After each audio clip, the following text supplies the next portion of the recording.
కూర్చొని మీరు కాంట్రాక్ట్లు వేస్తే కాంట్రాక్ట్లు వేసిన వాళ్ళందరినీ మేము బెదిరించేస్తాం, జైల్లో పెడతామంటే ఏమనుకుంటున్నారా మీరంతా?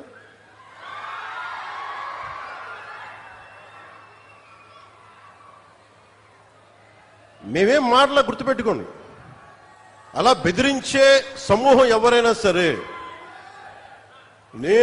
అలా బెదిరించే సమూహం ఎవరైనా సరే, మిగతా వారి గురించి నాకు తెలియదు. పవన్ కళ్యాణ్కి అధికారం ఉన్నా అధికారం లేకపోయినా పవన్ కళ్యాణ్ ఎప్పుడు పవన్ కళ్యాణ్ లాగే ఉంటాడు. భయపడ్డం చాలా, ఇంట్లోంచి బయటకు వచ్చేటప్పుడు తిరిగి వెళ్తాం లేదు అని డిసైడ్ అయ్యే వస్తాం.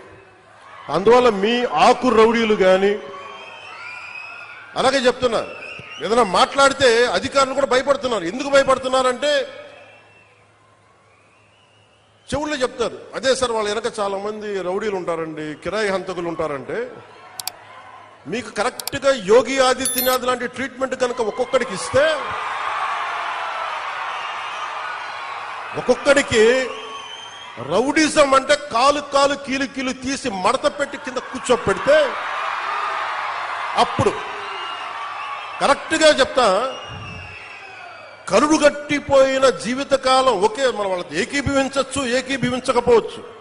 నక్సలైట్స్ తోటి, వామపక్ష తీవ్రవాదులతో మనం ఏకీభవించవచ్చు, ఏకీభవించకపోవచ్చు. అలాంటి బలమైన ఆర్గనైజేషన్నే కకావికలం అయిపోయిన పరిస్థితుల్లో ఉంటే ప్రభుత్వం తలుచుకుంటే, అలాంటిది ఇన్ని లక్షల మంది పోలీసుండి, ఇన్ని వందల మంది ఐపీఎస్లుండి, 1000-2000 ఉన్న డిఎస్పీలుండి, అలాంటి కిరాయి గ్యాంగుల్ని మెయింటైన్ చేసే వ్యక్తుల మీద 2 రోజులు 48 గంటలు మీ చుట్టుపక్కల ఎవరున్నారు, వాడి పేరేంటి అన్ని కనుక్కొని ఒక పొలిటికల్ నిర్ణయం తీసుకుంటే మళ్ళీ ఎప్పుడు ఇలాంటి మాటలు రారు. మీరు అక్కడ దాకా తీసుకెళ్ళకండి.